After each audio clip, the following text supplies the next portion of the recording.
शक्तीपीठ महामार्गाने मराठवाडा पाणीदार होणार आहे. प्रधानमंत्री मुद्रा योजना महिलांसाठी वरदान ठरतेय. मुंबई विद्यापीठात पहिल्यांदाच किल्ल्याचा अभ्यास करण्यासाठी अध्यासन स्थापन केलंय. मेट्रो 2B ची चाचणी सुरू करणार आहेत. अमेरिकेच्या या राज्यात घरे गायब झाली आहेत. IPL मध्ये भर मैदानात पंच बॅटची तपासणी करू लागलेत. प्रियंका चोप्राचा एक्स बॉयफ्रेंड शाहिद कपूरने निक जोनसला सल्ला दिलाय.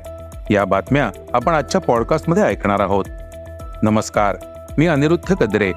आज 15 एप्रिल वार मंगळवार. तुम्ही ऐकत आहात isakal.comचं पॉडकास्ट. पॉडकास्टची पहिली बातमी आहे, पाणी प्रश्नात अडकलेल्या मराठवाड्यासाठी दिलासादायक. समृद्धी महामार्गाच्या धर्तीवर राज्य सरकार नागपूर ते गोव्या दरम्यान उभारत असलेल्या शक्तीपीठ महामार्गामुळे मराठवाडा पाणीदार होणार आहे. हा भाग नेहमीच पाण्यासाठी ताणलेला असतो. या भागात पाण्याची साठवण करण्यासाठी महाराष्ट्र राज्य रस्ते विकास महामंडळ तब्बल 6000 ब्रिज कम बंधारे बांधणार आहे. त्यामुळे पावसाळ्यात बंधाऱ्यात साठणाऱ्या पाण्यामुळे जमिनीतील पाणी पातळी वाढेल. याशिवाय या पाण्यातून शेतकऱ्यांचे शिवार हिरवेगार होणार आहे. राज्य सरकारने प्रस्तावित केलेला शक्तीपीठ महामार्गासाठी MSRDC कडून भूसंपादनासह वेगवेगळ्या परवानग्या घेण्याची कार्यवाही सुरू आहे. नागपूर गोव्या दरम्यान होणारा 802 किलोमीटर लांबीचा हा महामार्ग राज्यातील 12 जिल्ह्यातून जाणार आहे. त्यामध्ये मराठवाड्यातील धाराशिव, बीड, लातूर, परभणी आणि नांदेड या 5 जिल्ह्यांचा समावेश आहे. हा परिसर बहुतांश भाग सपाट आहे. त्यामुळे जमिनीपासून उंचावर भराव टाकून महामार्ग बांधावा लागणार आहे. काही ठिकाणी पूल बांधावे लागणार आहेत. त्यामुळे बंधाऱ्यासाठी भौगोलिक रचना अनुकूल असलेल्या ठिकाणी भरावाचा आणि ब्रिजचा बंधारा म्हणून वापर करण्याची योजना आहे. महामार्गाच्या दोन्ही बाजूस अशा प्रकारे 5 ते 6000 ब्रिज कम बंधारे तयार केले जाणार आहेत.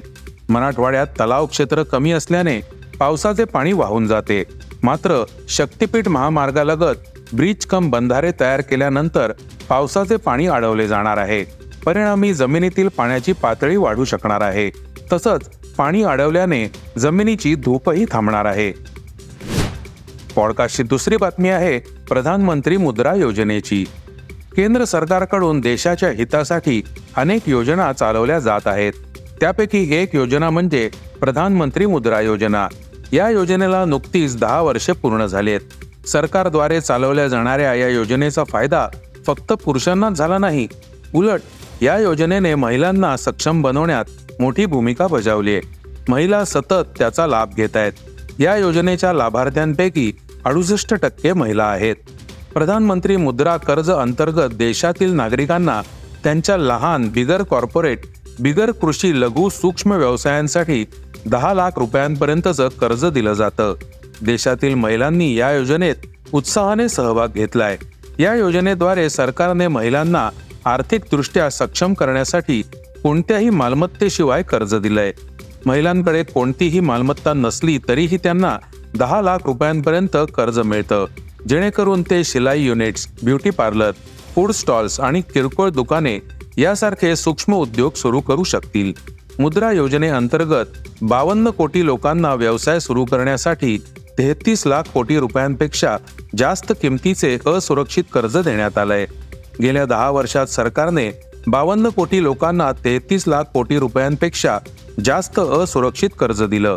ही कर्जे 50,000 ते 20 लाख रुपयांपर्यंत आहेत. या योजनेअंतर्गत देशभरातील 68% महिलांनी मजुरी सोडून स्वतःचा व्यवसाय सुरू केलाय. पॉडकास्टची तिसरी बातमी आहे, मुंबई विद्यापीठाच्या उपक्रमाची. सिंधुदुर्ग जिल्ह्यातील सिंधुदुर्ग किल्ला, पद्मदुर्ग, राजकोट आणि सर्जेकोट या किल्ल्यांचा पहिल्यांदाच विद्यापीठ स्तरावर अभ्यास केला जाणार आहे. यासाठी मुंबई विद्यापीठात स्वतंत्र अध्यासन केंद्र स्थापन केलं जाणार आहे. यासाठी सांस्कृतिक कार्य विभागाकडून तब्बल 50 लाख रुपयांचा निधी उपलब्ध करून दिला जाणार असल्याची घोषणा सांस्कृतिक कार्यमंत्री ॲडव्होकेट आशिष शेलार यांनी केली आहे. सरकारच्या या घोषणेमुळे मुंबई विद्यापीठात पहिल्यांदाच किल्ल्यांच्या अभ्यासासाठी अध्यासन केंद्र सुरू होण्याचा मार्ग मोकळा झालाय. सिंधुदुर्ग, पद्मदुर्ग, राजकोट आणि सर्जेकोट या 4 किल्ल्यांबद्दल इतिहासातील माहिती जनतेसमोर येणे आवश्यक आहे. या विषयासंदर्भात सर्व कागदपत्रे जमा करावी लागतील. त्यावर अभ्यास करावा लागेल. व्यापाराचं बेट या ठिकाणी होतं. त्याबाबतचे ऐतिहासिक दस्तऐवज आहेत. म्हणून या चारही किल्ल्यांच्या अभ्यासासाठी एक अध्ययन केंद्र आणि त्यासाठी 50 लाख रुपयांची व्यवस्था करणी येत असल्याचे घोषित केलंय. विद्यापीठातील अध्ययन केंद्राच्या युवकांनी छत्रपती शिवाजी महाराजांच्या जीवनातून प्रेरणा घ्यावी, देश घडवावा, राज्य घडवावं आणि त्याचा अभ्यास करावा. हा अभ्यास करण्यासाठी त्यांच्या खिशातून कुठलाही निधी न जाता ही प्राथमिक सुविधा आपण घोषित करतो आहोत, असे सांस्कृतिक मंत्री ॲडव्होकेट आशिष शेलार यांनी सांगितलं. पॉडकास्टची चौथी बातमी आहे मेट्रो 2B मार्गिकेच्या चाचणीची. MMRDA उभारत असलेल्या मेट्रो 2B मार्गिकेच्या मंडाळे डेपो ते डायमंड गार्डन दरम्यान मेट्रो मार्गिकेचे काम पूर्ण झालंय. त्या पार्श्वभूमीवर बुधवारपासून या टप्प्यात मेट्रोची चाचणी सुरू होणार आहे. गेल्या अनेक वर्षापासून रखडलेली ही मेट्रो मार्गिका सुरू होण्याच्या दिशेने महत्त्वपूर्ण पाऊल टाकलंय. पूर्व आणि पश्चिम उपनगराला जोडण्यासाठी MMRDA कडून अंधेरी पश्चिम ते मानखुर्द मंडाळे दरम्यान तब्बल 23 किलोमीटरची मेट्रो मार्गिका उभारली जाते. पहिल्या टप्प्यात मंडाळे डेपो ते डायमंड गार्डन चेंबूर दरम्यानच्या मेट्रो मार्गिकेचं काम पूर्ण झालंय. पॉडकास्टची पाचवी बातमी आहे आंतरराष्ट्रीय स्तरातून कॅलिफोर्नियाची. कॅलिफोर्निया हे अमेरिकेतील सर्वात श्रीमंत आणि तेजस्वी राज्यांपैकी एक आहे. पण या प्रकाशामागे एक कटू सत्य लपलंय. येथे राहणं इतकं महाग झालंय की महाविद्यालयीन विद्यार्थ्यांना आता छताऐवजी त्यांच्या कारमध्ये आश्रय घ्यावा लागतोय. घरांच्या किमती इतक्या वाढल्या आहेत की अनेक विद्यार्थी आता वसतिगृह किंवा अपार्टमेंटचे भाडे देऊ शकत नाहीत. क्लास नंतर गाडीच विद्यार्थ्यांचा बेड बनते. ही गंभीर परिस्थिती लक्षात घेता डेमोक्रॅटिक असेंब्ली सदस्य कोरी जॅक्सन यांनी एक मार्ग सुचवलाय. त्यांनी एक विधेयक मांडलंय ज्यामध्ये कॅलिफोर्नियातील सर्व सामुदायिक महाविद्यालये आणि राज्य विद्यापीठांना सुरक्षित पार्किंग कार्यक्रम स्थापित करणे आवश्यक आहे. या योजनेअंतर्गत बेघर विद्यार्थी रात्रीच्या वेळी महाविद्यालयाच्या कॅम्पसमध्ये त्यांच्या गाड्या पार्क करू शकतील, तसेच तिथे सुरक्षितपणे झोपू शकतील. पॉडकास्टची सहावी बातमी आहे क्रीडा विश्वातून. यंदा IPLच्या काही सामन्यात मैदानावर पंच बॅटची जाडी आणि रुंदी आणि किनार तपासतायत. बॅटची उंची, जाडी, रुंदी नियमात असायलाच हवी याबाबत ICCचा नियम स्पष्ट आहे.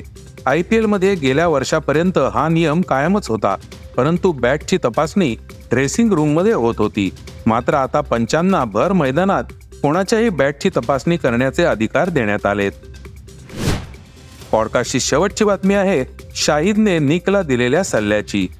प्रियांका चोप्रा आता विवाहित जीवन जगतेय. ती तिचा पती निक आणि मुलगी मालती सोबत खूप आनंदी आहे. पण एकदा तिचं नाव शाहिद कपूरशी जोडलं गेलं होतं. पण ब्रेकअप नंतर दोघेही आपापल्या आयुष्यात पुढे गेलेत. मात्र आता एका मुलाखती दरम्यान शाहिदने प्रियांकाचा पती निकला असा सल्ला दिला ज्यामुळे निकचं आयुष्य बदललंय. एका मुलाखती दरम्यान शाहिदला निक जोनासला काही सल्ला देण्यास सांगण्यात आलं. यावर शाहिद म्हणाला होता, निक, तुला खरोखरच एक खरी देसी मुलगी सापडली आहे आणि तू कधीही मागे हटू नये. याची आता चर्चा होत आहे. हे होतं isakal.comचं पॉडकास्ट, अर्थात सकाळचं पॉडकास्ट.